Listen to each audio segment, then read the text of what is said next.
Today, we're doing grilled picanha. We got picanha here from local Walmart.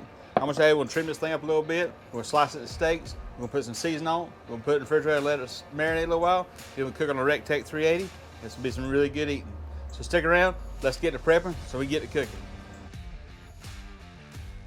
First thing first is I'm gonna take this, the back side of it. I got a fat cap here. This has been removed a little bit. Preferably I'd like to have it go all the way across, but I don't have that here. So I'm gonna take this right here. We're gonna slice this bad boy up. So when I'm slicing up for my steaks, I wanna go with the grain. So my grain is gonna go this direction right here. So I'm gonna slice this up. So I'm gonna be with the grain. That way when I put the steaks on it, I cut it later on, I'll cut against the grain. So I'm gonna come right here on the side, just make sure I'm good.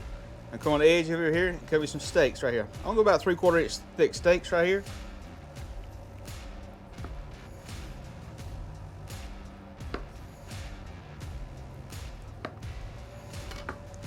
Now I'm gonna just put it on a plate. I'm gonna start adding some seasoning to them so I can put them in the refrigerator and let them marinate a little while. So my seasoning right here is gonna be kosher salt, a little bit of kosher salt over top of it.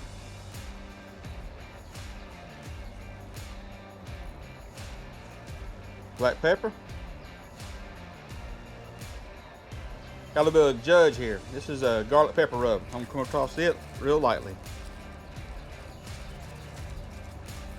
I'm gonna flip them over. Do the same thing to the other side. So I'm gonna put this in the refrigerator and kind of let it marinate. Let it do a kind of dry marinate. What I'm looking for basically is this salt right here to dissolve. Once this salt dissolves and kind of digs down into the meat, I know I've kind of got the marinate time I'm looking for. So I'll keep checking on here, but I expect to take about an hour. So hey, we're gonna put the picanha on the grill. I want to show you something. You see here the picanha? You see how the salt we put on there? Right here on the fat, it's still there. But all the salt kind of hitting the meat, it's dissolved down into it. It hasn't dissolved into the fat cap, but all of the meat right here, all that salt's been dissolved into it. You see it right in here. That lets me know that salt brine has kind of gotten down into that meat. See how? Let's put these on the Recteq 380. Let's get these bad boys here started. So you can see here we got the grill grates on here. It's gonna give us good char marks into it. Good sizzle action going. The grill grates are gonna allow that heat to kind of get right there in spots. It gives really good grill marks on top of it. So now, we're gonna let these cook here. I'm gonna keep checking them. I'm looking for a rare temperature because I'm gonna use these some other stuff later on also. So I like it rare, and it's a really good cut of meat. So I'm gonna go for rare. I'm gonna shoot for around 110 degrees. Once I hit that temperature, I'm gonna start pulling them off. So let's get to cooking. We'll be back in just a few minutes. All right, so our picanha, the temperature we're looking for here, around 115. We'll pull these bad boys here off.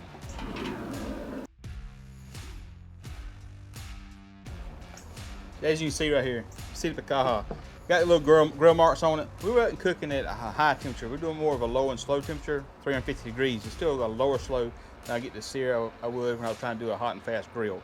So I don't have the full char marks across the top of it, which is what I'm looking for. I'm wanting to do a very controlled cook with these because I want to get them more on the tender side. Like I said, but we'll probably use these for some other items. We'll probably do a slice them up and put them on pizzas and different things. So I want to make sure I don't overcook them here, because when I put them on those items, it'll just overshoot them. But for right now, we're gonna let them rest about 5 minutes, and then we'll slice them up. We'll see what it tastes like. So as y'all seen, we took the picanha, we cooked in Recteq 380 here. We'll slice this bad boy up and see what it tastes like. So I'm gonna come across the edge of it right here.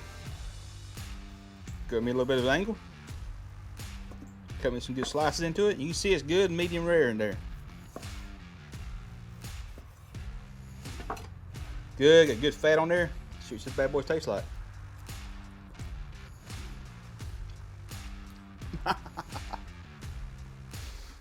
Oh my Lord. They call this the Queen of Steaks. I'll agree with that. It's got awesome flavor to it. It's not a very expensive cut of meat, but you cook it right, it'll really truly blow your mind. It's a really good cut of meat. And it's dang good. If you never give a picanha a chance, give it a chance. Look at the moisture in there. Dolly, you ready? Here you go. Girl.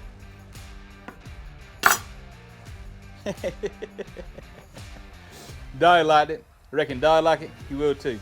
So let's say the blessing. Let's go eat us some supper. Lord, bless food back. See, in Jesus' name I pray. Amen.